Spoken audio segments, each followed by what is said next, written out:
Hello, Butterbuds. It's Thursday.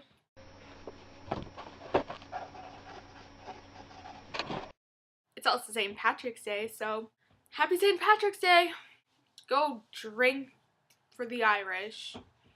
Our theme this week was to recreate a blog that isn't our own. I decided that I would do a blog from Meg Cabot's blog because I really used to like her blog and I have a couple favorite posts from there, so I thought it would work. Here we go. So our new house came with an amenity we weren't aware it had. A tiny cat that won't quit hanging around our front porch. Now, I love cats. In particular, I love my cat, Henrietta, who is as fetching an animal as there ever was. Henrietta does, however, have a few flaws. One of them is a complete indifference to my husband. It's not that she doesn't love him, it's that she often growls at him when he tries to touch her. In Henrietta's defense, she likes to sleep under the covers, and often my husband sits down on the bed without checking to see if any of the lumps on it might be her. You can see how she might find this irksome.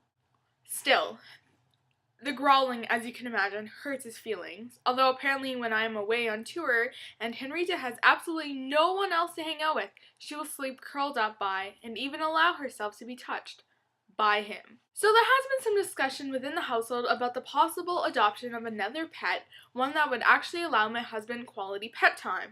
I was hoping for a dog, but we got Jem instead. Jem, from the day my husband showed up to the house and started doing work on it, long before we moved in, took to hanging under cars parked nearby waiting for him. When she sees him, she bounds up from underneath the cars, rushes over to him on the porch, plunks down, her skinny body actually making a plunking sound on the porch floor, and rolls around to show him her belly. When he bends down to scratch her, she jumps up and butts her head against him, and even climbs onto his lap while he's kneeling there, purring furiously. I would like to add that she does not do this to any of our workmen, or to me, just to my husband. Now she's taken to simply hanging around our porch waiting for him. Jem, in other words, is a little kitty slut. Not that I'm jealous, not at all. I have lots of problems with Jem, the first one being her name. I was like, you call her what? Jem. As in Jem in To Kill a Mockingbird, or Jem as in Jem in the Holograms? Jem, as in a jewel, because she's my little jewel. Do you see how I could have a problem with this? I said, she seems like more of a Jemima. Why don't we call her Jemima? Because she is like a little jewel, not maple syrup. Here's another problem with Jem. She eats a lot. It did not seem to occur to my husband to try to feed her until I suggested it. My husband does not have a great deal of experience with cat care. Until he met me, he thought it was all right to take cats camping. So I said, if you intend to assume ownership of the cat, it might behoove you to feed her. So he did. Did you see how fast she ate that can of Fancy Feast I left out for her? She ate 3 cans yesterday. You gave her 3 cans of Henrietta's Fancy Feast? Yeah, about that. Jem likes fish and shrimp flavor. We need to buy more.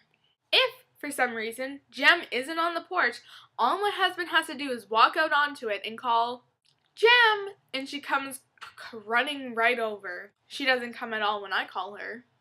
You're not saying it right. You have to say Jem, like it has 2 syllables. Jem only has 1 syllable. But you have to say it like it has 2, like this, Jem. Jemima has 2 syllables. Actually 3. Say it like this, J-yam. Then she'll come. I am not saying J-yam. Jem! Oh look, here she comes. But my husband has made an effort on behalf of Henrietta. He feeds her and pets her when she'll let him. So I decided to make an effort on behalf of Jem.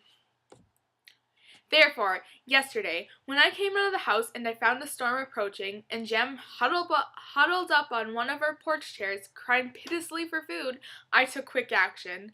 Thinking my husband had somehow forgotten to feed her, as someone who would have taken cat camping, or even go camping in the first place might, I gave her a can of Fancy Feast. Maybe, I thought, she'll like me now. Also, the food will keep her from wandering away and being caught in the storm. Then the heavens opened. Thunder and lightning crackled and crashed. The wind was blowing the rain right up onto the porch. Poor Jem was getting all wet. So I did the only thing I thought I reasonably could. I picked up Jem and the food and took her to the back porch, which is sheltered from the rain. I would like to mention that Jem did not like being picked up by me at all, although she'll let my husband pick her up. She actually tried to get away, employing teeth and claws to do so, and almost succeeded. But once on the back porch where I put her down, she continued to eat, oblivious to the fact that I had probably saved her life and risked my own to do so. Later, I said to my husband, "Don't worry about Jem. I fed her already." So did I. Twice. Today was the final blow with Jem. I called our cat sitter, who is a vet tech, and asked him to come over.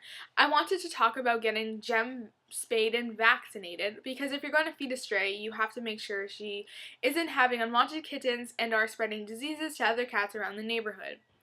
Even though we never let Jem into the house, because we were sure her presence would not be welcomed by Henrita, we wanted to make sure she wasn't harming other people's cats. While we were talking to the vet tech, a neighbor came out and, seeing Jem lolling around at the husband's feet, said, chuckling, "That Tom. She's such a character."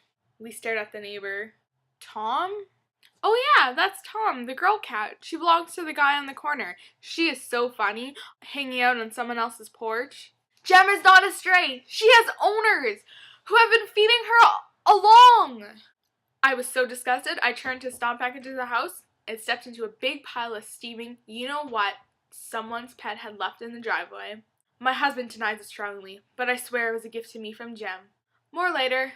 Much love, Meg. Bridget, I'll see you tomorrow. And Leah, punishment.